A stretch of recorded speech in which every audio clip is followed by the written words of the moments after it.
وأزواج الله مرضى بقربه توبه سبحانه وتعالى إلى روح والدينا ووالديكم وأمواتنا وأموات المسلمين أجمعين ولمن عمر هذا المسجد وعبد الله فيه سابقا ولا إشادة هذا جزء رسول الله محمد بن عبد الله وابنته فاطمة الزهراء علي بن أبي طالب من الحسن والحسين ومهاجر الله محمد بن عيسى سيدنا فقيه المقدم محمد بن علي وعلى وصولهم وفرعهم ثم إلى الشيخ عبد الرحمن السقاف الشيخ عمر المهضر سلطان الشيخ عبد الله بن كلاهي رزق بن ويشاد وغوث العباد بن حبيب عبد الله بن علي بن الحداد وصولهم وفرعهم ثم إلى الشيخ بكر بن سالم وأخي بن سالم وبكر بن عبد الله العدني والحبيب علي بن سقاف وسقاف جعفر بن شيخنا سقاف الحبيب بن قادر بن حسين سقاف وصولهم وفرعهم ثم إلى خليفة الجلال الحبيب بن قادر بن أحمد بن عبد الرحمن السقاف صنع الفرعين ثم إلى محمد مشهد بن طه الحدان ومحمد بن عبد الله الهدار ومحمد بن زيد بن حبيب والحبيب علي مشهد محمد بن زيد بن حبيب وصنع الفرعين ثم إلى شيخ ثم إلى حسين وزيد بن عبد الله بن عمار الشاطري عبد الله محمد بن علي بن شهاب الدين وبكر عادل بن علي بكر بن علي المشهور صدعوا وفرعين ثم إلى الشيخ ومرشد بن الشيخ والزين وابن بن والجميع أهل زنبل وأكبر وبشر فرد ماشد البقيع وصدعوا وفرعين ثم إلى مشايخنا ومعلمينا وأساتذتنا ورجال سندنا وكل من اتصل سندنا إليهم أن الله يعلي درجاتهم في الجنة كثر مثوباتهم ويضاعف حسناتهم ويحفظنا بجاه فعنا بهم ويحمينا بحماية مدنا مددهم ويجعل علينا من بركاتهم وأسرارهم وأنوارهم وعلومنا بحياتهم في ديننا والآخرة وأن الله يغفر ذنوبنا ويستر عيوبنا ويشفي قلوبنا ونوّر قلوبنا وطفنا وعافنا وعافنا أن الله يرزقنا فتوح المنوع والرسوخ وصلاح الجسد ووحدة النصوح ويرزقنا فهم النبيين وحفظ المرسلين وإلهام الملائكة المقربين ويكرمنا بنور الفهم ويخرجنا من ظلمات ومزين علما الله جهنم الذين يستمعون القول فيتبعون أحسنه ويهدينا ويهدي بنا ويجعلنا سببا لمن اهتدى ويجعلنا مفاتح لكل مغرب الشر اشف مرضانا عافي مبتلانا وارحم موتانا من علنا بالشفاء العاجل الشامل لنا ولوالدينا مشايخنا واولادنا وازواجنا وقرابتنا والجيران وطلابنا من حضر مجلسنا خاصه جميع المؤمنين من المسلمين العامه وان الله يقبلنا علينا فينا ويأخذ بنواصينا اليه ويرزقنا كما الاتباع والاهتداء بالنبي محمد صلى الله عليه وسلم في الشريعه والحق والطريقه على جميع وصلاصائه وزمان من عمر وكفي من الجلسه كما نواه نويناه وقصدوا غزنا وفرق طرف النحو الى حضره النبي محمد صلى الله عليه وعلى آله وصحبه وسلم. الفاتحة. أعوذ بالله من الشيطان الرجيم. بسم الله الرحمن الرحيم. الحمد لله رب العالمين الرحمن الرحيم إياك نعبد وإياك نستعين اهدنا الصراط المستقيم صراط الذين أنعمت عليهم.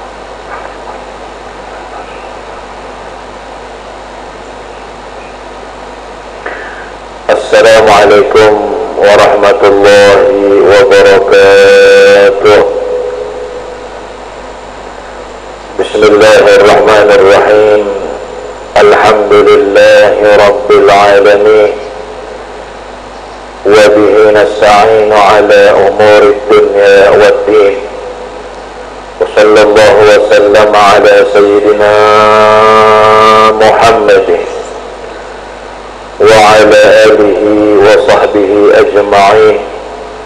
سبحانك لا علم لنا إلا ما علمتنا إنك أنت العليم الحكيم. رب اشرح لي صدري ويسر لي أمري واحلل عقدة من لساني يفقه قولي بجاه النبي وآله وصحبه. أما بعد. Alhamdulillah, puja dan puji syukur kita haturkan kehadirat Allah Subhanahu wa Ta'ala atas limpahan dan curahan nikmat yang Allah berikan kepada kita. Alhamdulillah, kita bisa berkumpul bersama-sama di subuh yang mulia ini di tempat masjid kita yang penuh dengan keberkahan ini, sekaligus menjadi majelis ta'lim kita. Mudah-mudahan Allah Subhanahu wa Ta'ala tidak hanya mengumpulkan kita di dunia, Allah kumpulkan kita kembali di akhirat di dalam syurga bersama baginda Nabi Muhammad sallallahu alaihi wasallam. Amin ya rabbal alamin. wasallam, tidak lupa pula kita haturkan kehadirat junjungan kita, kekasih kita, kecintaan kita, baginda Nabi kita, Nabi besar Muhammad sallallahu alaihi wa ala alihi wa sahbihi wasallam, dan juga kepada keluarga Rasulullah, sahabat-sahabat Rasulullah, dan orang-orang yang meladani jalan baginda Nabi besar Muhammad sallallahu alaihi wa ala alihi wa sahbihi wasallam sampai hari kiamat nanti. Amin ya rabbal alamin. Hadirin dan hadirat jamaah salat subuh dan juga pendengar radio dakwah Masjid Raya Darussalam yang berbahagia rahimakumullah. Alhamdulillah, kita masih diperkenankan oleh Allah Subhanahu wa taala berada sampai di subuh ini, yaitu subuh yang ke-23 dari bulan Ramadan yang kita jalani di tahun ini. Mudah-mudahan yang sudah kita lalui diterima oleh Allah Subhanahu wa taala, dilipat gandakan pahalanya, yang ada kekurangannya dilengkapi dan disempurnakan oleh Allah Subhanahu wa taala. Amin ya rabbal alamin. Dan semoga waktu-waktu yang tersisa yang hanya tinggal beberapa hari ini dijadikan oleh Allah lebih baik lagi daripada waktu yang sebelumnya. Amin ya rabbal alamin. Sungguh benar-benar serasa sangat cepat sekali waktu di bulan Ramadan yang kita lalui. Tidak terasa hanya tinggal beberapa hari saja lagi bulan Ramadan yang mulia akan segera berlalu dan meninggalkan kita. Maka kita harus cepat-cepat sadar bahwa tidak ada waktu lagi untuk kita menunda-nunda memperbanyak amal soleh, sebab waktu ini akan berlalu dengan sangat cepat. Jadi jangan sampai di saat waktunya sudah hilang, di saat waktunya sudah berlalu, baru kita ada rasa menyesal di dalam diri kita, kenapa saya tidak maksimal di dalam menghidupkan bulan Ramadan yang mulia.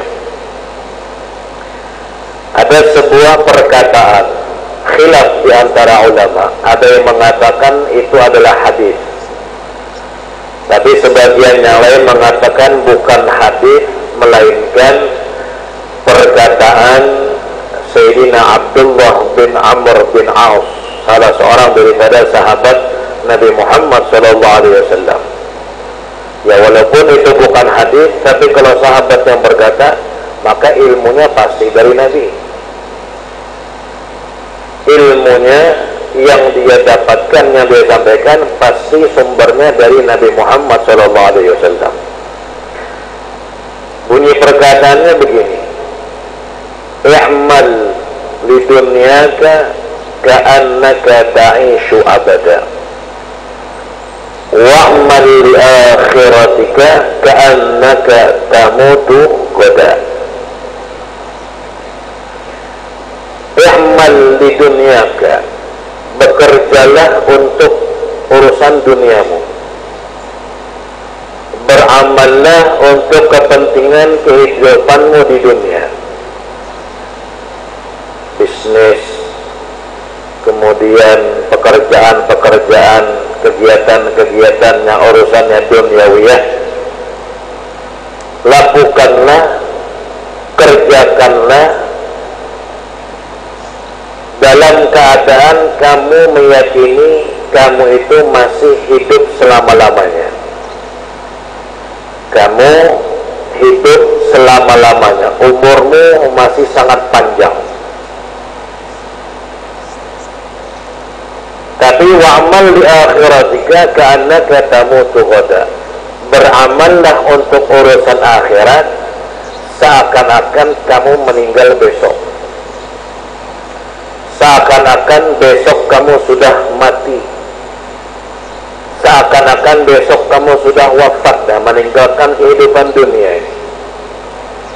Apa maksudnya? Maksudnya kalau kita tadi itu mau melakukan kegiatan yang sifatnya duniawiyah, maka santai-santai aja, tidak usah buru-buru, tidak usah merasa terdesak sehingga harus itu yang kita lakukan, yang lain kita tinggalkan. Kenapa? Karena anggap saja kamu hidup masih panjang, jadi besok-besok aja masih bisa. Oh, saya mau ini, tapi berbenturan dengan majelis taklim misalnya. Besok aja ini, gampang aja urusan dunia, saya masih hidup lama kok.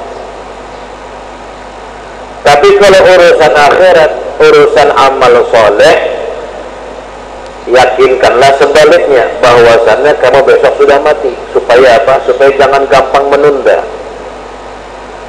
Di saat kamu terlintas ingin melakukan satu amalan, baca Al-Quran misalnya, maka lakukanlah saat itu juga. Jangan esok-esok aja. Dah, besok saya mati dah, sempat lagi, harus sekarang.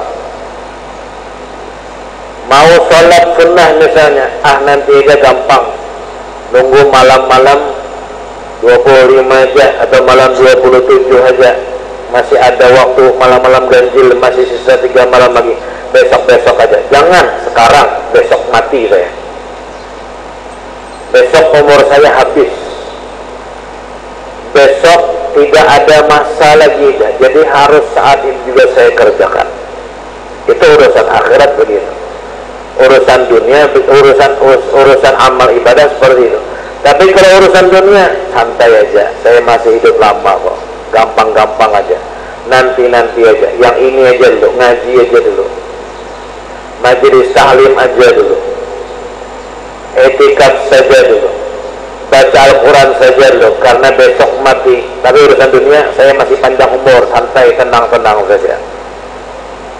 Ini kalau berlaku, kalau kita aplikasikan dalam kehidupan kita yang seperti ini tadi, maka tidak ada ceritanya kita itu akan kekurangan amal soleh. Kalau kita amalkan di dalam kehidupan kita, maka tidak ada ceritanya penyesalan yang akan muncul dalam diri kita di saat kita betul-betul sudah meninggal dunia dalam kubur dada.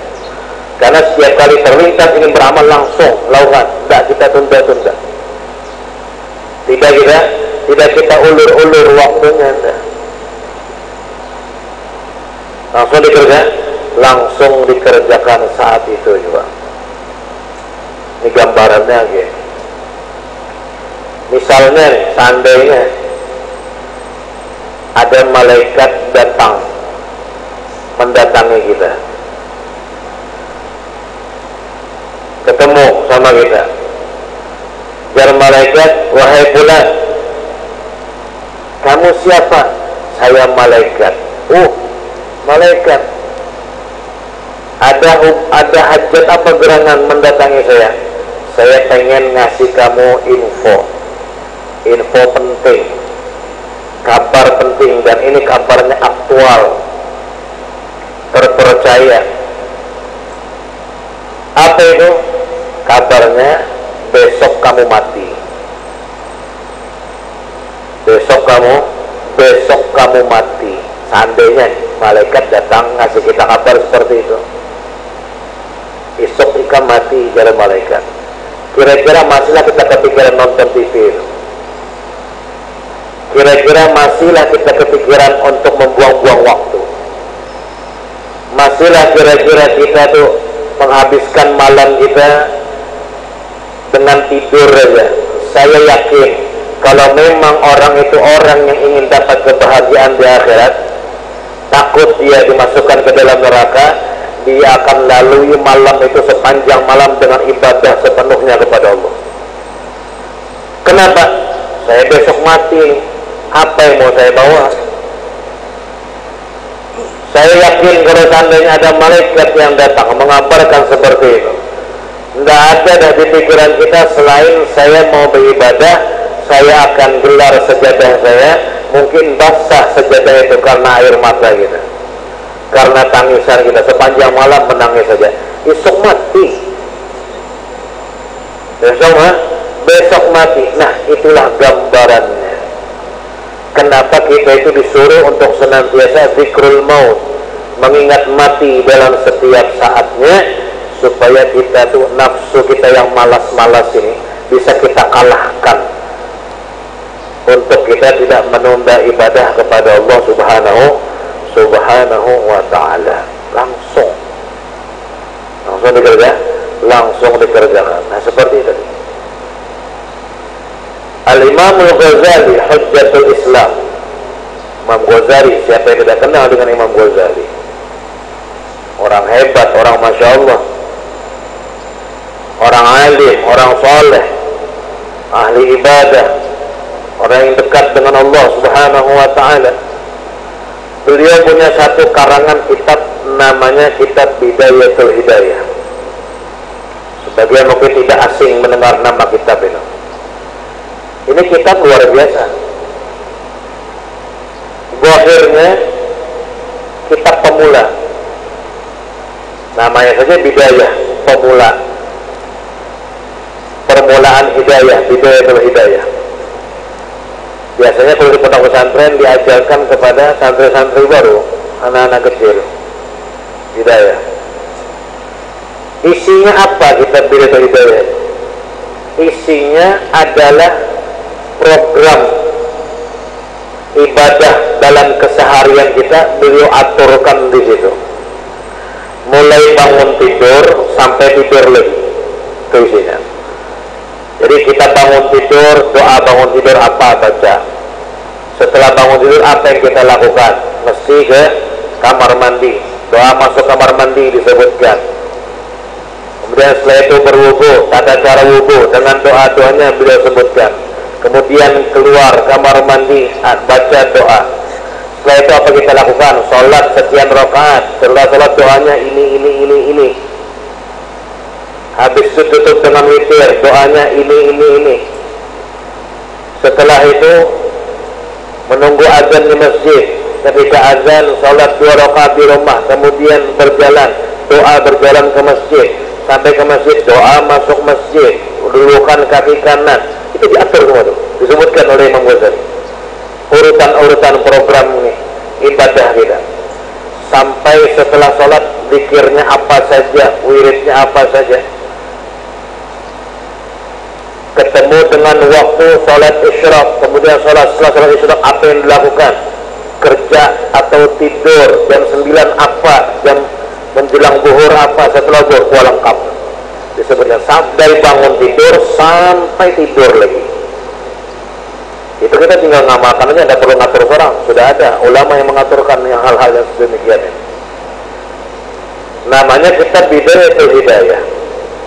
Yang menarik perhatian adalah muqaddimahnya. Di muqaddimahnya beliau mengatakan bahwa yang beliau masukkan di dalam kitab ini itu adalah yang ringkas-ringkasnya, seperti doa setelah sholat yang ringkasnya, doa setelah qiyamul lail yang ringkasnya, doa zikir berjalan yang ringkasnya. Ini yang mudah-mudahnya, bukan yang berat. Beliau sebutkan dari awal, ini adalah yang ringkas-ringkas semua nih. Kegiatan-kegiatan ibadah kita dalam sehari, dari bangun tidur sampai tidur lagi. Artinya secara logika ringan ini, secara logika kita.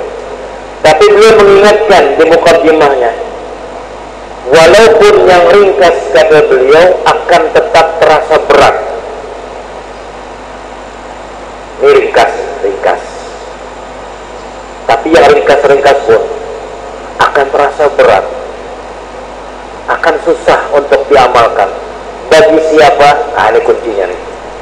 Bagi siapa yang akan merasa berat itu? Ini kunci segalanya nih. Kunci segalanya. Dengarkan. Bagi siapa beramal itu akan terasa berat, walaupun itu hal yang ringan, walaupun amal-amal yang remeh, bacaan-bacaan yang ringkas. Bagi siapa kata beliau? Bagi orang yang merasa hidup masih lama. Itu kuncinya itu. Selama manusia itu merasa ingin matinya masih lama, berat mau beribadah. seandainya mampu akan memaksakan diri, karena nafsu ini akan terus menunda-nunda, menyuruh kita besok aja. Mau baca Al-Quran nih, sudah hari ke-23, mau buka Quran, pas hendak membaca, ujar nafsu, kena aja dia, malam 25 aja, hebat tuh, malam ganjil.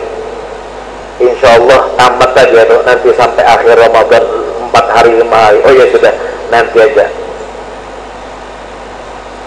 Karena malam 25 hendak membuka Al-Quran, ujar nafsu, tanggung, malam 27, malam hebat tuh, malam yang sangat dimungkinkan Lailatul Qadar. Bagus kalau dimulai 27, karena dimulai dengan malam yang mulia. Habis saja tuh, khatam aja, kan kamu cepat aja baca Quran sampai malam 29 kena khatam, pas ganjil ke ganjil. Oh iya dah, kena aja malam 27. Malam 27 begitu lagi, dirayunya lagi kita untuk menunda sampai besok hari, besok selesai Ramadan, nol, tidak ada yang khatam Qurannya sama sekali. Selesai Ramadan lewat begitu aja. Kenapa? Karena dia merasa hari esok dan esok lagi, lusa dan esok lusa lagi, ini masih ada aja, masih berumur aja, masih hidup aja.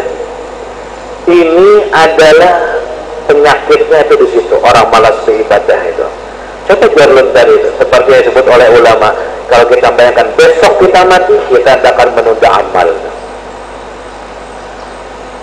Jadi kuncinya, obatnya orang yang malas beribadah adalah jangan merasa umur masih panjang, jangan merasa kesempatan itu masih luas. Jangan bayangkan saja kita sudah di ujung umur kita, sebentar lagi kita mati. Hanya kematian itu adalah termasuk obat yang paling hebat tuh, ingat mati. Coba aja kalau ada kawan kita nih misalnya lah, kada tahu ke masjid, tiba-tiba ke masjid, ada yang nyeletuk tuh, mimpi mati jangan malam tadi ya. Artinya itu manjur, itu kematian itu manjur. Ada kalanya orang tuh yang asalnya jauh dari tiba-tiba rajin beribadah, kenapa? Aku keingatan mati kan, teringat mati, akhirnya merubah dirinya itu. Subhanallah, itu salah satu faedah orang yang banyak mengingat kematian. Makanya sebagian ulama mengatakan apa? Ada sebagian ulama tuh kalau mereka sholat,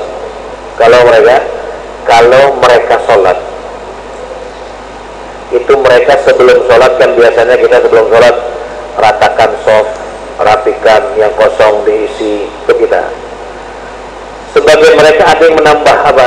Sallu sholatal muwaddi'. Sebelum sholat mereka mengatakan, sholatlah kita ini seperti sholat yang terakhir lah, kita tidak ketemu sholat lagi. Supaya apa? Serius, supaya sungguh-sungguh. Nanti ketemu sholat lagi, begitu lagi. Sebelum takbir, sallu sholatal muwaddi', sholatlah seperti sholatnya orang yang mau mati ya. Bayangkan sholat terakhir kita, serius jadinya, sungguh-sungguh. Setiap sholat begitu, Masya Allah. Saking tidak mau tertipu oleh bujuk rayu hawa nafsu yang di dalam dirinya, yang selalu melalaikan dan membuat kita merasa nanti santai aja. Tak perlu khusyuk sekarang, kena sudah tua aja baru khusyuk, nanti sudah tua aja baru hadir hati di dalam sholat. Bahkan ada dua orang ulama yang bertemu, saya lupa namanya nih, dua orang ulama yang kelas berat semua nih, Masya Allah. Ketika sampai waktu sholat, maka salah seorang mempersilahkan untuk maju, silahkan sampean maju jadi imam. Kata yang dipersilahkan, enggak, sampean saja yang jadi imam. Oh enggak, engkau yang jadi imam, saya jadi makmum. Akhirnya yang dipersilahkan ngomong, gini aja, pian jadi imam sekarang, saya jadi imam sholat yang selanjutnya. Wah, marah dia. Oh, berarti kamu merasa masih hidup sampai sholat akan datang lagi. Berarti saya perlu mengkodok sholat saya selama ini berapa kali di belakang kamu sebagai imam, karena kamu merasa umurmu masih selalu ada setelah melaksanakan sholat. Ini kelas berat nih. Biasa mereka menyaksikan bahwa kematian itu ada di hadapan mereka, makanya amalnya maksimal. Orang-orang soleh itu enggak ada yang ribut Lailatul Qadar, kita aja yang ribut Lailatul Qadar itu. Hah? Yang kalang kabut Lailatul Qadar itu kelas-kelas kita. Malam berapa lah? Wah, ciri-cirinya apa nih? Wah, malam ganjil. Wah, malam genap. Wah, 10 terakhir. Wah, itikat di mana kita? Itu kita, kelas-kelas kita. Orang-orang soleh, orang-orang aulia, wali min auliaillah, tidak pernah repot mereka Lailatul Qadar. Kenapa? Karena tiap malam ibadahnya maksimal. Kalau kita ibadah milih-milih malam, malam apa baru berkhidmat. Bila kadang malamnya, kadang santai aja, goreng aja, kita selang-seling aja. Bila malam ganjil baru kita sholat tasbih ini sampai. Bila malam genap waktunya istirahat, santai, goreng aja. Kawajan hendak sahur baru bangun, malam isuk lagi kita. Nah, kita milih-milih, makanya kalang kabut mencari mana Lailatul Qadar itu malam berapa.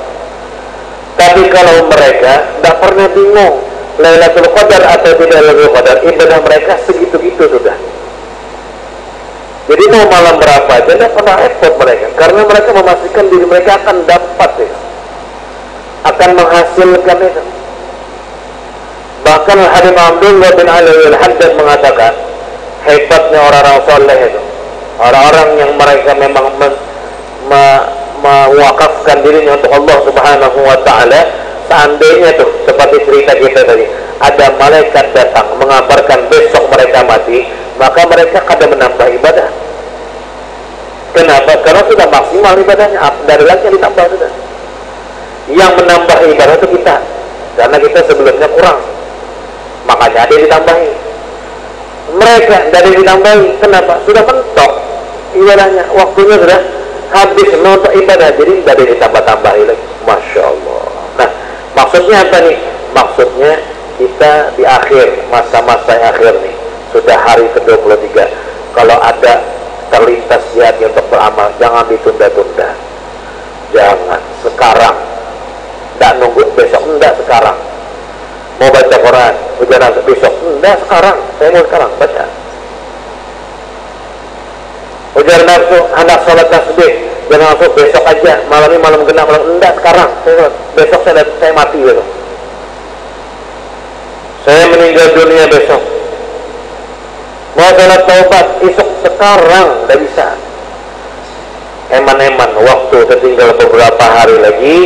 Kalau seandainya nih, yang 10 hari terakhir ini kita maksimalkan betul-betul dengan beribadah kepada Allah, maka 10 hari yang terakhir, bahkan mungkin 7 hari yang terakhir ini, kalau kita maksimalkan, maka akan cukup menjadi modal kita untuk kita selamat di padang mahsyar yang kita berdiri di 50.000 tahun.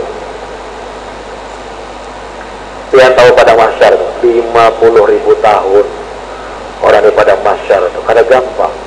Yang terbayanglah berdiri 50.000 tahun. Allah, berdiri 50.000 tahun, ya apa kira-kira? Jangankan 50.000 tahun berdiri, kita ngantri pertalite saja pusang itu. Ngantri hendak, ya Allah, ngantri sejam, ngantri bensin sejam, munyak itu, pusang. Seandainya nyelit antrian kita bisa berkelahi itu baru sejam. Terbayangnya yang 50.000 tahun itu. Ini kita saat ini lagi panas-panasnya bumi, panas, lebih panas dari biasanya. Kita naik sepeda motor keluar rumah, sambil jalan dari rumah ke tempat tujuan kita, panas yang minta ampun. Ngeluh kita, ya Allah, panasnya hari ini. Jangankan manusia, hantu gini betaduh ini, saking panasnya. Ya Allah, biasanya orang ngomong seperti itu, panas. Itu matahari berapa jaraknya tuh?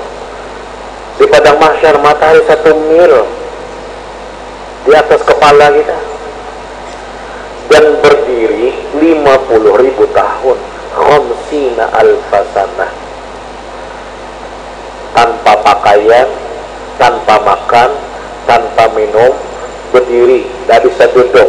Tempat tuh cuma 2 telapak kaki kita aja. Jangankan mau duduk, geser aja nggak bisa. Sempitnya begini posisinya, 50.000 tahun berdesakan. Bayangkan aja, frustasi orang di padang mahsyar itu. Sampai-sampai orang yang di padang mahsyar itu sampai sudah tidak kuat lagi, mereka berani berkata kepada Allah, ya Allah, keluarkan kami dari padang mahsyar, walaupun ke neraka tidak apa-apa. Saking frustasinya, sampai mereka membayangkan kayaknya neraka lebih gampang dari di mahsyar, padahal neraka lebih dahsyat lagi dari mahsyar. Cuman orang putus asa, orang frustasi, sampai berani berkata begitu, keluarkan kami dari mahsyar, walaupun ke dalam neraka ya mau tidak apa-apa. 50.000 tahun berdiri, Allah, tidak gampang. Ada yang ditenggelamkan oleh keringatnya, kata Nabi, sampai ke mata kakinya. Ada yang sampai ke lututnya, ada yang sampai ke pinggangnya, ada yang sampai ke mulutnya, terendam dengan keringatnya. Itu terbayanglah ya, 50.000 tahun itu. Allah, mengerikan itu. Tanahnya bawahnya perak, bukan tanah biasa, perak, menambah panas lagi. Menambah panas lagi. Kita nih, jangankan berdiri 50.000 tahun, kita di dalam kamar dikurung, lengkap fasilitas, kasur yang paling empuk, TV yang paling canggih, makan mau makan apa ada, serba lengkap pokoknya, fasilitas dilengkapi. Tapi di dalam kamar aja 2 bulan bosan gitu ya. 2 bulan bosan, padahal serba lengkap. Siapa yang berdiri 50.000 tahun? 7 hari Ramadan tersisa nih, atau 6 hari. Kalau kita maksimalkan, cukup untuk menepis segala keburukan yang ada 50.000 tahun di mahsyar itu.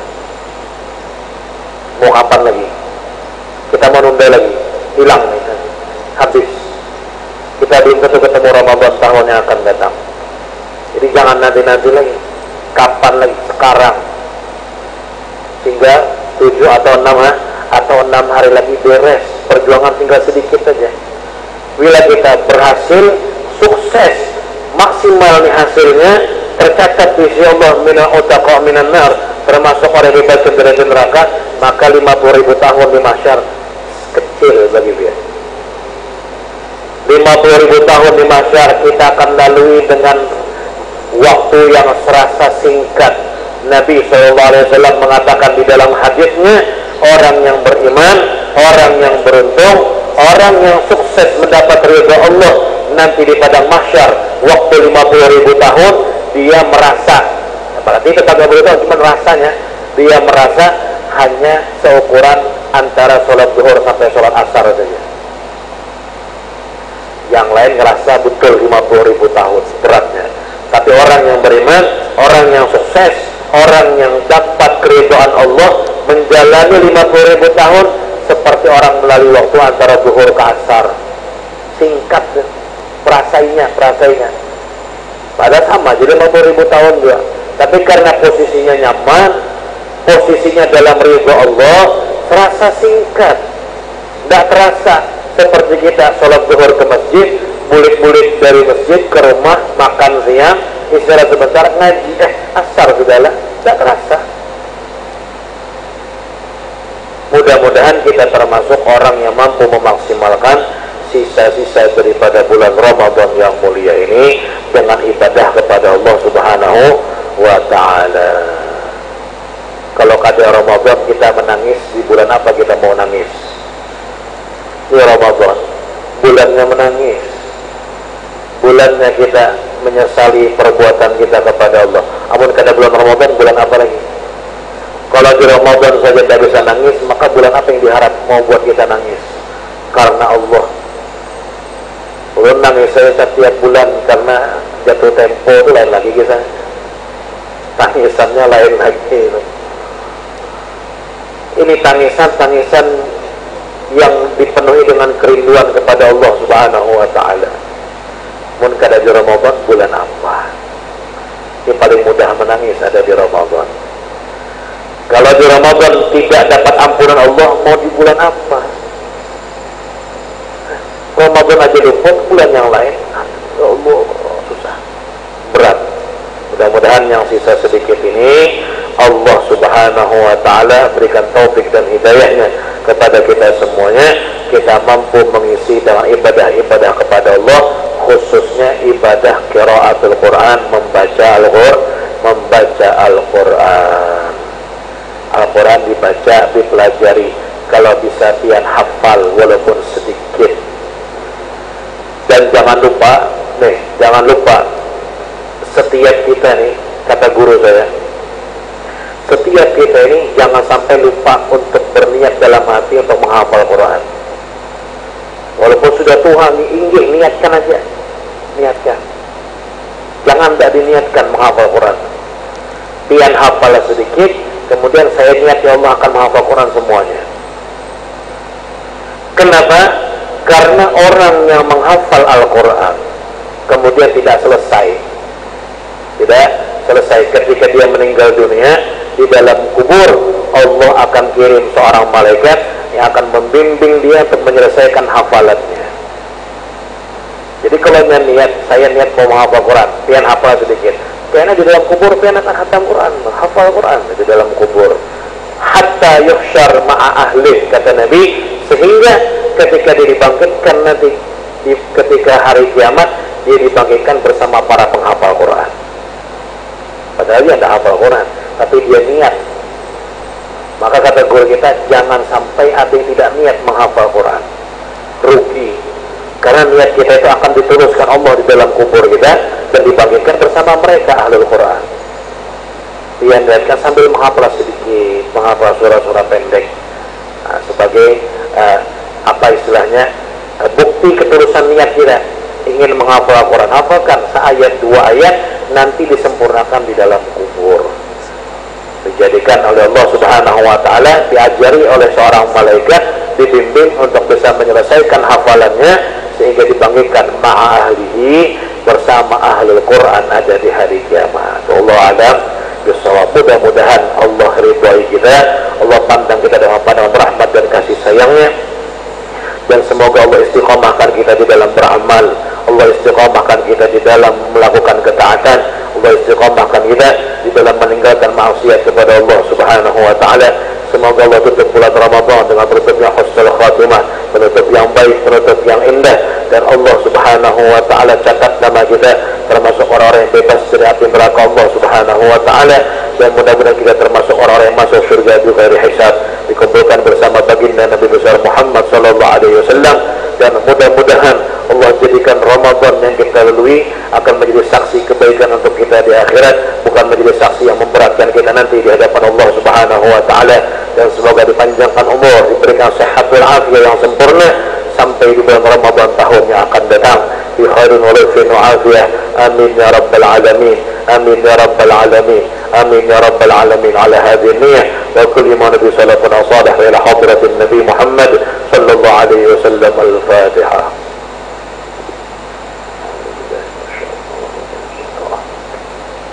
Alhamdulillah rabbil alamin. Iyyaka na'budu wa iyyaka nasta'in. Amin. Bismillahirrahmanirrahim. Alhamdulillahi rabbil alamin, wassalatu wassalamu ala asyrafil anbiya'i wal mursalin sayyidina wa maulana Muhammadin wa ala alihi wa sahbihi ajma'in. Allahumma iftah alaina futuhal arifin, فقهنا في الدين وعلمنا التأويل وهدنا إلى سواء السبيل واجعلنا من العلماء العاملين واهدنا صراطك المستقيم. اللهم أكرمنا بنور الفهم وأخرجنا من ظلمات الوهم وزدنا علما. ربنا آتنا في الدنيا حسنة وفي الآخرة حسنة وقنا عذاب النار. صلى الله على سيدنا محمد وعلى آله وصحبه وسلم. بفضل سبحان ربك رب العزة عما يصفون، سلام على المرسلين والحمد لله رب العالمين. Ini dari saya, kurang lebihnya minta maaf, salah kata, minta halal, minta ridha. Salat isyraq berjamaah, salat isyraq. Permintaannya salat isyraq berjamaah. Habisnya kita salat isyraq berjamaah, baru kita salam-salaman. Assalamualaikum warahmatullahi wabarakatuh.